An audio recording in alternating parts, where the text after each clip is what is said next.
Einen wunderschönen guten Abend darf ich wünschen. Herzlich willkommen beim Kölner Weinkeller Winzertalk. Heute mit einer ganz besonderen Folge, Edition.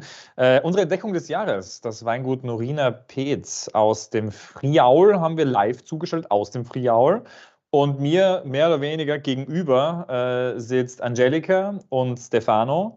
Stefano ist der deutschen Sprache nicht ganz so mächtig, darum haben wir so ein bisschen auf Deutsch, auf Englisch, werden wir dieses Interview führen. Und darum darf ich mal sagen, herzlichen Dankeschön, dass ihr euch Zeit nehmt, dass ihr da seid und dass ihr mit ein bisschen was über euer Weingut erzählt. Aber fangen wir mal ganz von vorne an. Wer seid ihr eigentlich? Also, ich werde alles auf Englisch machen, weil das ist eigentlich die Sprache, dass der Stefano auch spricht. And good evening, everybody. We are from the company Azienda Agricola Norina Pez, di Stefano Bernardis. This is a small company in the northern part of Italy. If you can imagine the country Italy, in the eastern northern part of Italy, in a neighborhood of the border of Slovenia. So there is a very small area, and that's called the Collio area. And this Collio area is very, very famous in Italy because of his excellent white wines. So these white wines, especially in this area, is, for example, the Ribolla Gialla, the Verduzzo, the Friulano. And these are the wines. The Friulano is the wines that Kölner Weinkeller has chosen this year as the treasure of the year. I think that you call the discovery of the year. We always looking for it really is something which touches us actually, or where we think this is suitable for this kind of presentation. And you mentioned that you're a small producer. How small is small in Collio? Well, small in Collio means that we produce at the moment 55,000 bottles a year. So that's not very large, but not also very small. We are working now on 9 hectares. That's the property of Stefano Bernardis. And the nicest thing about Stefano is that he does everything every day, controls every day everything. And that means in reality that when it's starting, for example, harvesting the grapes, that it is all picked by hand. So that's very important to know, that everything will be done and picked by hand. So apart from this 9 hectares that he is owning, most of the wines are the white wines, but we also have, of course, some red wines like the Schioppettino, and that's also the grape very famous in this area. But if we return to the area, it's a very hilly area, and that's very it must be understood very good, because we are in the neighborhood of the mountains. And these mountains gives in the summer a nice breeze in the valley of the Collio area. But we also have a very nice breeze from the sea. So this microclimate in the Collio area is very important and gives the quality and very perfumed, high quality wines. So that is very known in Italy, the Collio area, of the quality of the white wine, especially from the white wines. So, yeah, it's quite interesting. When I started working as a sommelier, it was in 2015. Everyone said, yeah, Friuli, there are some decent wines, but the big time of Friuli was in the 90s or 80s, when the cold fermentation stainless steel approach came to this region, because as not many people know, that the Friuli region also is really an heart of the orange wine scene as well. They worked with Amphoren and something like that. So like Radikon, I would say, or Grafner, they're really 2 famous winemakers there. And the style changed to, I would say, to this more lighter, more refreshing style. I think 20, 30 years ago, I think it was. Is that true, actually, or learned I something wrong on my papers? Well, what I can tell you about the style at the moment is that's the modern style. What the style was in the past, I have to ask Stefan, what was the style in the past from the Friulano wines? Friulano is a local variety that the cultivation. What happened in the past? The techniques here in Friuli. Friulano is a dry wine that respect of the region. Yes, the region. Yes, it's a typical white wine. It's very dry white wine. It's very minerally, especially in the Collio area. But the bouquet can change in respect of the area where they are cultivated. In the Collio Orientali, in the flat of Isonzo, on the Grave. In the Collio area, they are the very best Friulano because we have the very great minerally and the very large bouquet characterized. Very flowers and fruit, pear or flowers of the yellow flowers, and other characterizes in the when you drink you can have in la boca in your mouth. In your mouth you can try the almonds. This is the principle. Almost, but almost amara. It's bitter. Bitter. Yeah, the bitter almonds. Bitter almond. And this is the first characterized of Friulano. Yes. I think, as you perfectly described, actually this grape, we should also try it. I think that's the perfect time to try our first wine, our discovery of the year, the Friulano. I was so intelligent and already opened my bottle, so I would say let's have a try on the Friulano.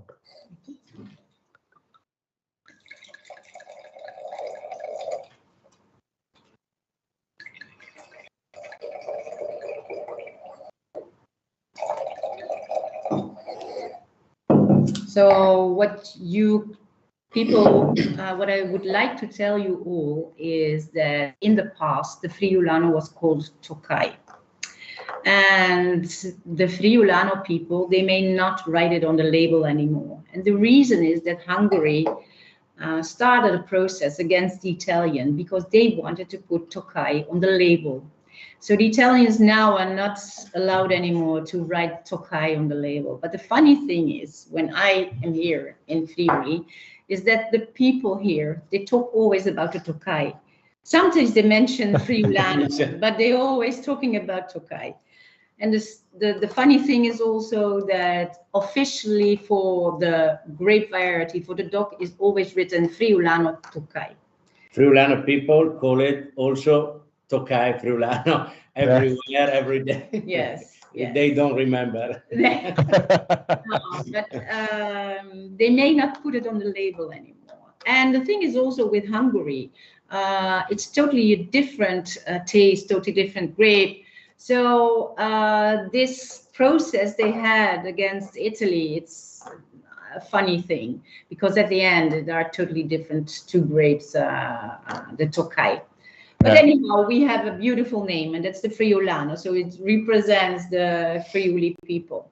And that's a question on that, the Friulano name, from start 2003, when we changed the name, Friulano people changed also the quality. I see that from this age, all the wineries invested to the quality of Friulano, and in 10 years, 50 years, incremented the quality. Also, from the Gambero Rosso, Guida, or the Araguay, there was the best white wines in Italy. Yes. Especially in this area, or Cormons or the other part. Also the problem with Hungarian, but it's the start of the new quality of the Friulano. And for me, for the wine of Tokai of the region. So, Sebastian, you have chosen this wine as wine of the year. Yeah. And what do you think of it for this Friulano? For me, it's the key thing is I would say there are two aspects we have to mind. The thing, and I really like those, I would say, indigenous grapes where are only locally grown, because Sauvignon and Pinot Grigio is nice. You can drink them. It's an easy drinking style. That's good, but you find them all over the world, actually, especially the Sauvignon, I would say. And Friulano, you find some parts in Slovenia. Maybe there will find some wines, but normally Friuli is the home of the Friulano, and that's for 99% or 95%, I would say, for the whole plantings in the world. Yeah. And this makes it something which this grape makes in wine which is unique.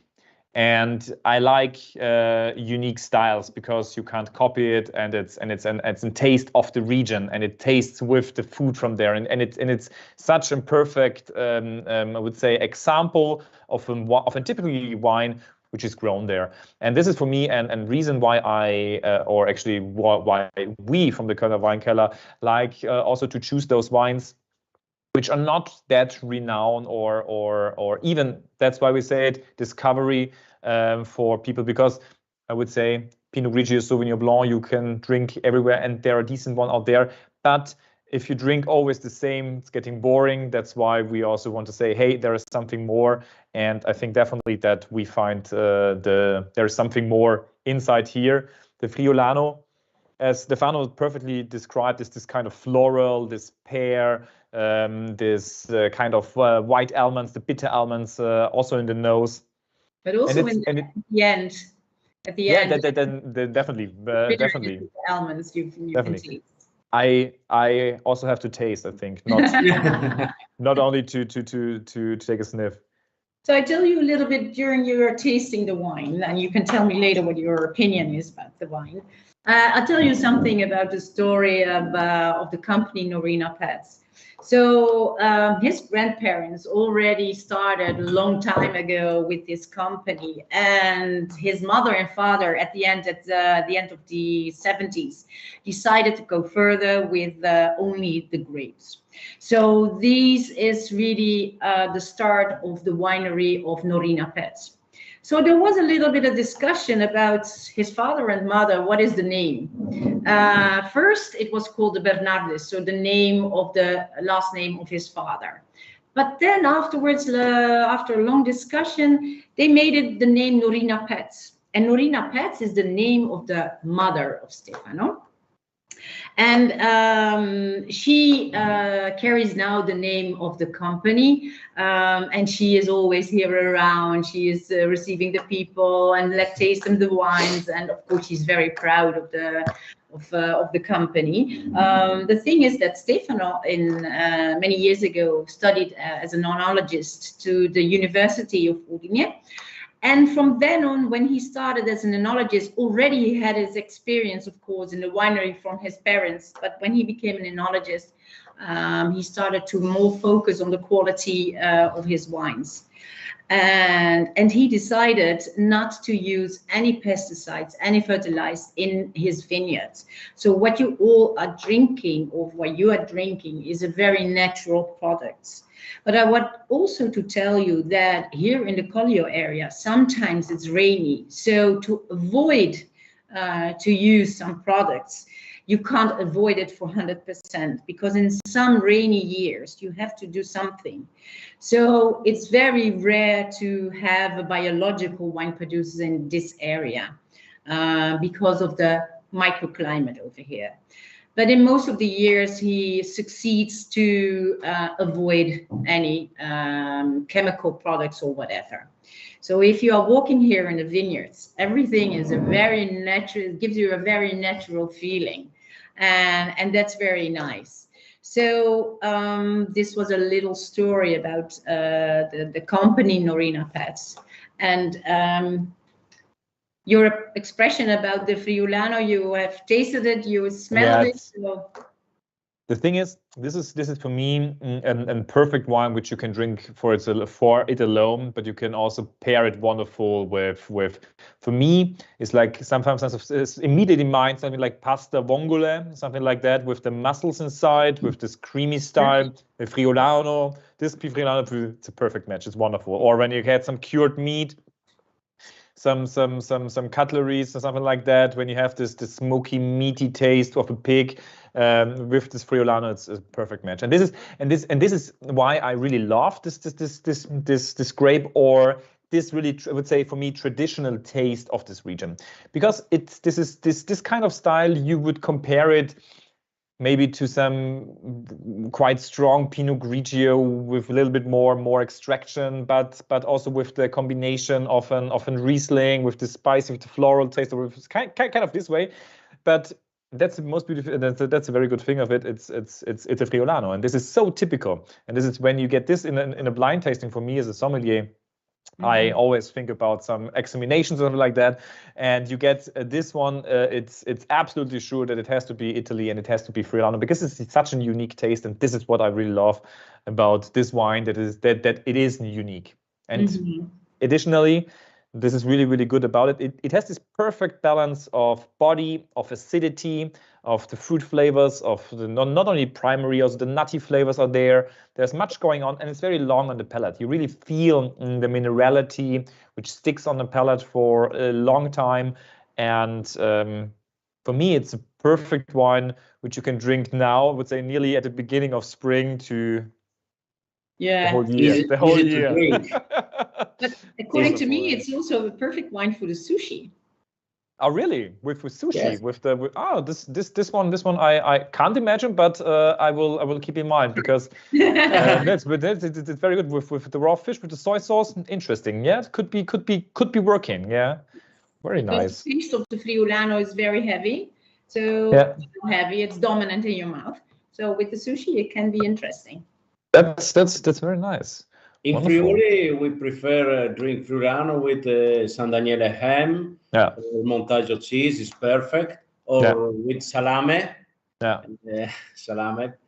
But I think it's very you can have a good combination with some food.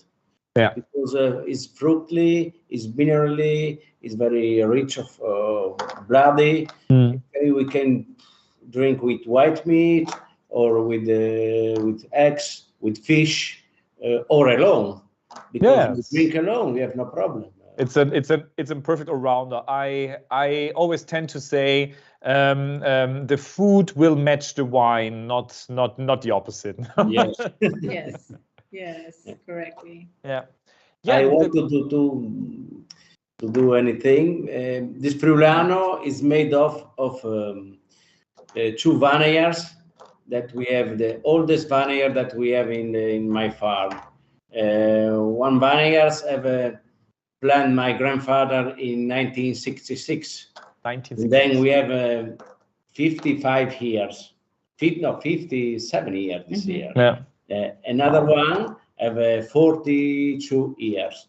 And only from these 2 vineyards, I produce this friulano for Wow. That's actually explaining why where this deep minerality comes from, because this friulano is not that was for me a typical friulano. It's I would say it's a more premium friulano, because you have this minerality, you have the body, you have the structure. Yes. Often a friulano is lacking a bit of structure, but this one has the structure, and this is 100% stainless steel, I think. Or there's no oak, no nothing. It's really stainless steel freshness, and this is quite would say impressive to have this kind of silky texture, this fine grain texture, and with the freshness, it's very well made. Thank you very much. Wonderful. Well, the nice thing is you have also a very long aftertaste with the yes, definitely. But you are not only producing friulano. Next week, I think on Thursday, or at least Friday. Friday actually should be the perfect date. We are also start to sell your Sauvignon Blanc and Pinot Gris, which I also brought with me for tonight, that we can discuss also those wines, and the people who are watching can buy it next week. So I would say it's a little bit more of an appetizer for the upcoming wines. So I would suggest to stick with the more aromatic Sauvignon, and then finish with this a little bit more rounder Pinot Gris. Let's taste together then. Fun? Let's taste together. Yeah, let's taste together. And yeah, I would say the label is not that big different. It's actually the same style. Only the grape is changing, and Sauvignon. We have chosen this very modern label because a lot of wine producers, they have the classical label. So we wanted to have something else to... That was a very good choice, I could say. Take the attention of the persons, because the name is very brief. So if people go to the shop, they will remember the name Pez. So that's the last name of his mother. And a very modern style. So as you can see, Norina is, you can see it, but Pez is the name that you will remember. The thing is, unfortunately, many wine producers underestimate the value of a well-designed label, because it's often we get wonderful wines which have really high quality, but the label is not. I would say it could be better. Let's say it this way. It could be better, and then it would sell easier. And this is kind of a thing which many wineries are underestimating. But fortunately, that's why I told you have a very well designed label. This is not the best. But the label is, of course, for the site, but I would say taste is king. Quality is there. Taste is king. In the bottle, there's the quality. So I also wanted to tell you that as we are in the DOC Collio area, we are allowed to put this on the capsule. Mm-hmm. So therefore, if you buy the bottle, that's the reason that we have put the logo of the Collio area, and you can discover it immediately. The bottle. So that's the reason. Yellow is also the color, the marketing color of the Collio area, and that's So Sauvignon Blanc. Sauvignon Blanc is very famous in our region, especially in our zone, because every year in the Sauvignon competition of the world, many medals are from this part of the region, because we have a good combination, good terroir for the cultivation of the Sauvignon Blanc. We have a good, especially in the harvest, we have a good increase of the temperature from the night in the day. This increase of temperature, different temperature, about also 20 degrees, is important for the accumulation of the aromatic compound in the skin of the grape. It's very hard to produce a good Sauvignon, because it's very hard to work in the vineyards. Especially when you are pruning after the harvest. We harvest Sauvignon Blanc only in the only the early morning until midday. In the afternoon, we don't harvest Sauvignon because it's too much. It's hot. It's not good for the harvest of Sauvignon. It's very people don't like harvest very early. I actually worked some months in a winery in Styria at winery Tement, and for me the Sauvignon Blanc, I was not a really big fan of the Sauvignon Blanc because it is so much bigger, it's so much growing, it's so really growing, and when you are not in the vineyard, I was there in July. and there was really the season where everything grows, and all the leaves were very compact, so you have to lighten them up and so on, just to let a little bit more the air circulation. And with the Sauvignon Blanc, you really have to work in the vineyard, I would say, really to get it in a perfect shape, because there's so much leaves, so much green, so much going on there. Yes. Yeah. But I would say this is the hard work pays off, because what can you expect from a Sauvignon Blanc? I would say Sauvignon Blanc for me is there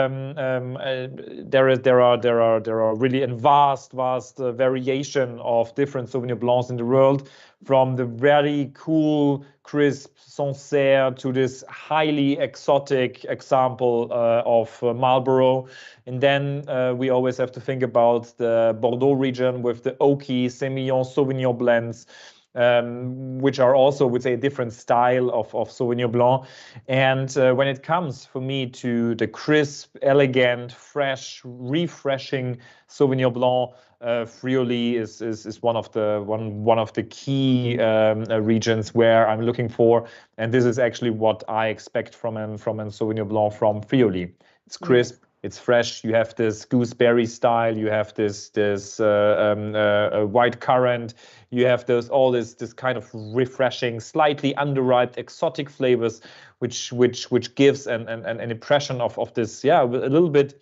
Yeah, for me, it's always a spring expression of all this growing flowers there, and this kind of starting to smell everything. And this is kind of for me this type of Sauvignon Blanc. Yeah, it has this freshness and crispiness in the wine. So this is one of my favorites, actually. And if you look at the wine, then there's also these hints of golden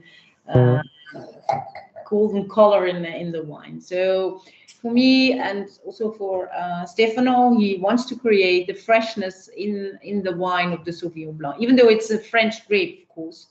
But it's a perfect microclimate here in the area, and yeah. In this year, I want to add, are very especially work for me, because we have 3 vineyards of Sauvignon Blanc, distant of 2 kilometers, but I harvest in 3 moments separated, but from the first harvest and the last harvest during 20 days. It's very particular for Sauvignon Blanc. Also, there are 2 kilometers distance, the only 2 kilometer distance. Yes. But I want to produce a grape to a different aromatic compound, because the Sauvignon Blanc have the first maturation have the crispy, the Pirazina aromatic, very fresh. The second vintage is for to create the bloody, very bloody structure. And for the third vintage, the third harvest, is for to have the theolic, very theolic aromatic compound for the and they created the exotic aromatic. So there are 3 different vineyards where he harvested Sauvignon Blanc, and there's a reason for it, because he wanted, as he explained, those elements in his Sauvignon Blanc.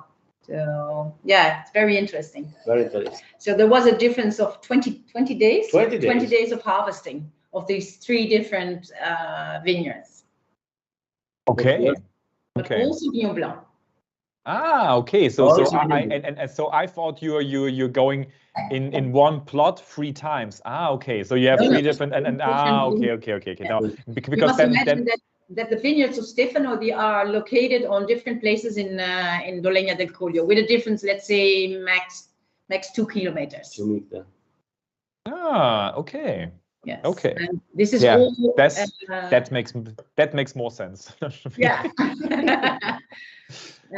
The difference between all those vineyards is the distance is the cause, because it's all family heritage, and that's the reason that they're placed. Well, it's nearby, but they're all different, not all together.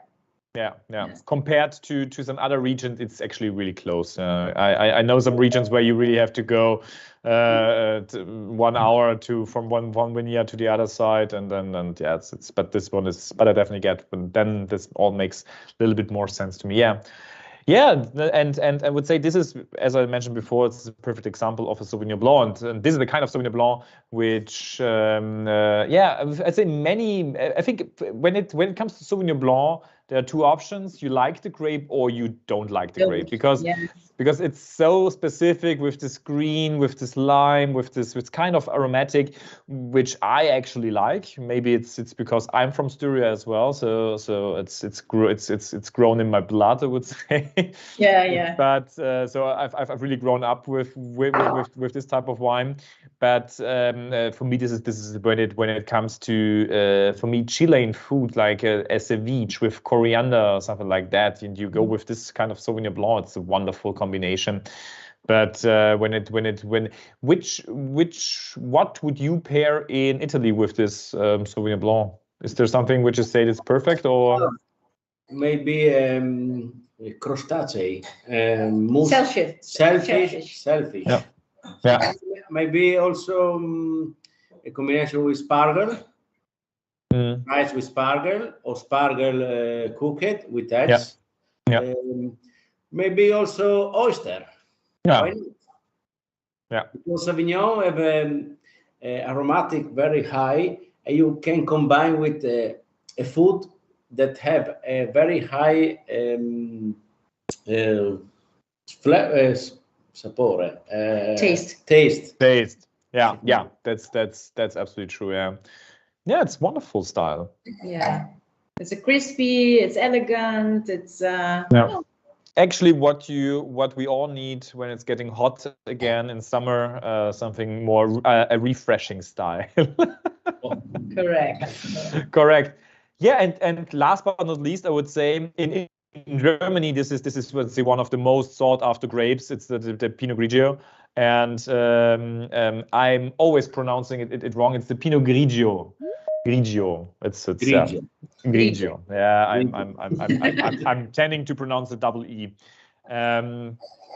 But everyone likes it. Everyone loves it. Actually, for me, often it's kind of boring because it's always quite, I would say, neutral in taste. It's this quite elegant flavors with this low acidity, and I'm curious about this one.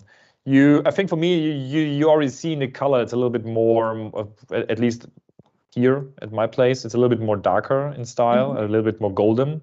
It is, yes. And when you're getting into it, for me does not really smell like a German Grauburgunder, like a German Pinot Grigio. There's much more going on, and I think I will just let it rest a little bit in the glass. And how do you produce this wine? Let's start it another way. You told, is it the same procedure as the other two, or are you changing things? No, this Pinot Grigio is produced with normal style. Not I don't have contact the skin with the mast, but we harvest by hand. We separated the bunch with the raspo, and then we have a press. Put the grape in the press. The fermentation have at 18 degrees, but this color of skin of onion, a little color, not very important, because I don't want to produce very macerated or very very high color of Pinot Grigio, because for me it's important is the fruity in the bouquet that you have when you work without not too long contact with the skin, with the mast, and fermentation to not high degrees, but 17, 18 is important to produce these types of freshness. Yes. So you have in the world a lot of Pinot Grigios. So I think that in the world we are overloaded with Pinot Grigio. And but the thing is, there is a lot of low quality Pinot Grigio in the world, unfortunately. And Stefano wants to improve every time the quality of his Pinot Grigio. So what you have in the glass of this Pinot Grigio is really a quality Pinot Grigio. So it's not the normal Pinot Grigio from the supermarket. This is really a full glass of Pinot Grigio. And in the nose, full, you have a very nice bouquet. The taste is really nice aftertaste. So this is quality Pinot Grigio. Yeah, I would definitely agree. You feel really a kind of structure. Often, as you mentioned, this much that really an easy drinking, tastes like nothing, smells like nothing, Pinot Grigio style. But this one, you really have attention, you really have body, you really have a kind of concentration to it. Yes. You really feel that the grape is ripe. Yes. Because you really gain more than just the green aromas. You really have this yellow apple. You have this kind of course it's still fresh, but there is more on the palate, and there's more going on. Yes. But on the same hand, it's not heavy. It's still fresh. It's good, easy drinking, and it's actually a very good example of an easy drinking Pinot Grigio with, I would say, with a kind of higher quality. It's even better. It's just a better Pinot Grigio than normally you get. This area remains the minerality of all the wines, especially in the Pinot Grigio. Sometimes you have a very flat Pinot Grigio, but this Pinot Grigio you have the minerality maintains in the wine, and that's nice to drink. So even the persons who avoid to drink Pinot Grigio, it's a very nice one. Yeah, I will definitely agree. Even if it's from those three wines we have in the Kölner Weinkeller, it's the one I would rank for my personal taste on the third place, because for me definitely number one is the Friulano. With definitely it's I love this grape, I love this style, but this is personal taste, I would say, and who am I to judge what everybody wants to drink? And I definitely will sell this Pinot Grigio to a Pinot Grigio drinker, because I know that's a good quality one, and this is it's very rare to get one which is produced in an, would say, good way. Mm-hmm. Yeah. Yes. Thank you. Yeah, that's. I think that's you are representing this kind of Friuli, what is known for this kind of style, which is known for this region, and within that, it's a wonderful example of very well made wines, and this is what we are always looking for: well made wines, actually. You're famous about that, aren't you? Yeah. I have a last thing. Yeah. So for the viewers of this interview, and there is a free bottle of Friulano to win. So I was thinking if you can tell Sebastian Russold how many hectares we have, because I told it at the beginning, and maybe you can review it. Stefano will give you the free bottle of Friulano. That's a good thing. We should implement that for sure. Sebastian, the first person, that's the winner. Yeah, I will not answer, because I already got my bottle of Friulano open, because I'm at home, and now and the bottles are open, so, and the weekend is coming, so I'm but I would say let's do that. If the first one who writes the answer, because now it's not recorded, so you can't rewatch it, okay. will get a bottle. That's absolutely no problem. Yeah, that's good. Good. Wonderful. I would say this is perfect for thank you for your time, for thanking for your time, and I think we get a very good impression what you are doing, and what the wines are tasting, and how to work with them and to pair them, actually. And thank you for your time. It was really a pleasure to really briefly introduce this new winery of us. And I would say we are very, very glad to have your wines. And I will now have a glass of Friulano. And to really finish my working day. And yeah, thank you very much for your time, Stefano, Angelica. Thank you very much. Kölner Weinkeller. Let's toast together. Let's toast together. Cheers. Cheers. And next time when I'm in your region, maybe or for sure I will come around. And then yeah, we will spend the night and have 1 or 2 glasses, and then we can talk on and on. You know, the Friuli people, they drink very, very much wine. So that's yeah. As I mentioned before, I'm from Austria. We are doing the same. Bye. Thank you very much. Thank you very much. Ciao, ciao. Ciao, ciao. Bye.